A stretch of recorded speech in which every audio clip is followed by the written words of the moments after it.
Hello दोस्तों, sorry बहुत छोटा सा शब्द है, लेकिन इसको बोलने के लिए बहुत हिम्मत की ज़रूरत पड़ती है। लेकिन हमारे साथ ऐसा क्यों होता है कि कई बार हमारी गलती होती है और हमें माफ़ी मांगने में मुश्किल आती है।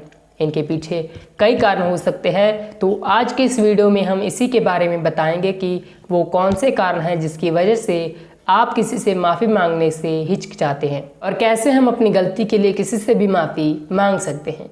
Hello guys, welcome back to your channel. मेरा नाम है संदीप, आप देख रहे हैं अपना यूट्यूब चैनल। तो चलिए वीडियो शुरू करते हैं। तो चलिए पहले हम आपको बताते हैं कि हमारे साथ ऐसा क्यों होता है कि हम किसी से माफ़ी मांगने में हिचकिचाते हैं या शर्म महसूस करते हैं।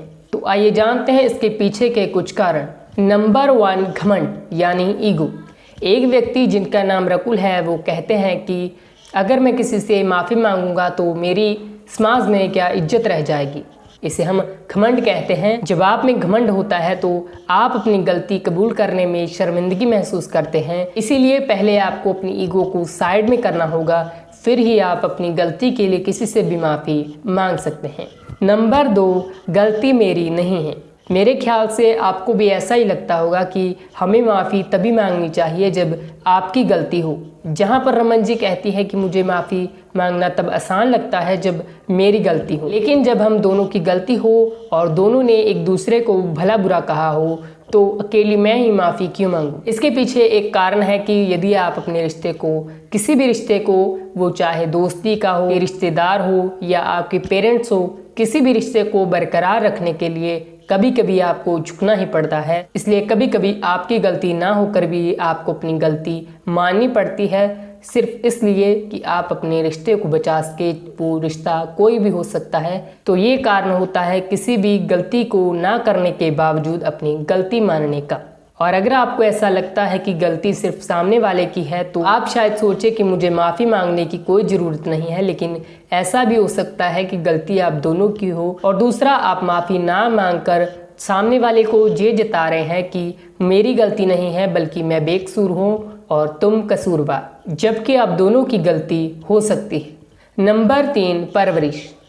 ऐसा भी हो सकता है कि आपकी परवरिश ऐसे वातावरण में हुई हो जहाँ कोई माफ़ी ना मांगता हो, इसीलिए आपने कभी गलती मानना सीखा ही ना हो। ऐसा भी हो सकता है कि बचपन में आपने कभी अपनी गलती के लिए माफ़ी ना मांगी हो और बड़े होने पर भी अपनी गलती के लिए माफ़ी ना मांगना आपकी आदत बन गई हो। ये भी एक बड़ा कारण हो सकता है कि आप अपनी गलती को देख ही ना पाए और दूसरे से माफ़ी मांगने के लिए शर्मिंदगी महसूस कर रहे हों। तो फिर आप कैसे दूसरों से अपनी गलती के लिए माफ़ी मांग सकते हैं। तो चलिए बताते हैं हम आपको कि आप अपनी गलती के लिए दूसरों से माफ़ी कैसे मांग सकते हैं। नंबर 1, आप अपने साथी पर ध्यान दीजिए। ये सब करने से पहले आप ये सोचिए कि तब आपको कितना अच्छा महसूस हुआ था जब आपसे किसी ने अपनी गलती के लिए माफ़ी मांगी थी। तो क्यों ना आप भी अपने साथी से माफ़ी मांगकर उसे वह खुशी दे। भले ही आपकी कोई गलती ना हो, लेकिन फिर भी आप उनसे ये कह सकते हैं कि मुझे इस बात का दुख है या मुझे इस बात का अफसोस है कि मेरी वजह से तुम्हें चोट पहुंची, लेकिन मेरा कोई ऐसा इरादा बिल्कुल नहीं था। जब आप अपने साथी से ऐसा कहोगे तो बेशक वह आपसे नाराज़ नहीं रहेगा और पहले जैसा आपसे व्यवहार करने लगेगा। नंबर 2, बात संभालना। माफ़ी मांगने से कभी आपकी हार नहीं होती, बल्कि किसी भी रिश्ते, चाहे वो दोस्ती का हो, रिश्तेदार हो, शादीशुदा जीवन हो या कोई करीबी रिश्ता हो, उस रिश्ते की जीत होती है। जो व्यक्ति नाराज़गी पाले रखता है उसे मनाना एक शक्तिशाली शहर पर जीत हासिल करने से भी ज़्यादा मुश्किल होता है।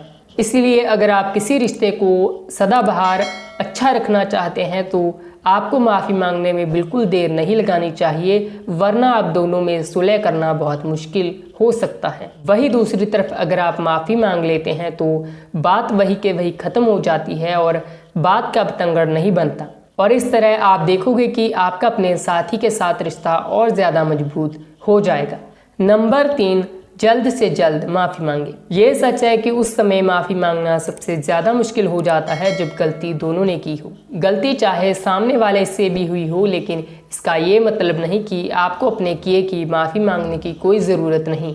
और ये सोचकर बात को मत टालिए कि समय के साथ सब कुछ ठीक हो जाएगा।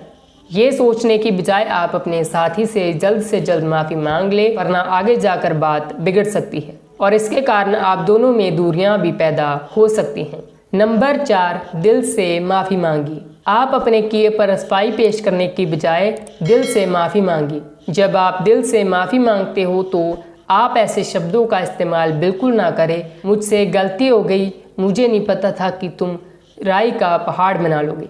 ऐसे शब्दों का इस्तेमाल आप कभी ना करें।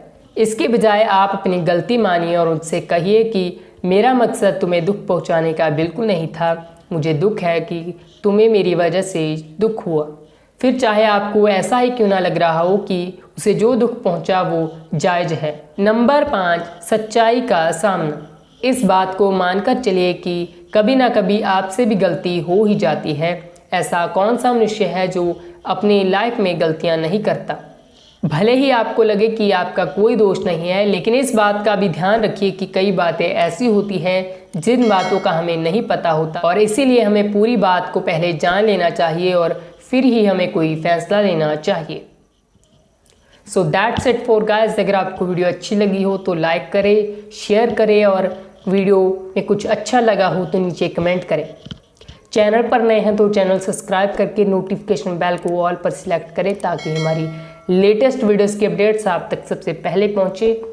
तो चलिए हम मिलते हैं आपको नेक्स्ट वीडियो में। Thank you for watching.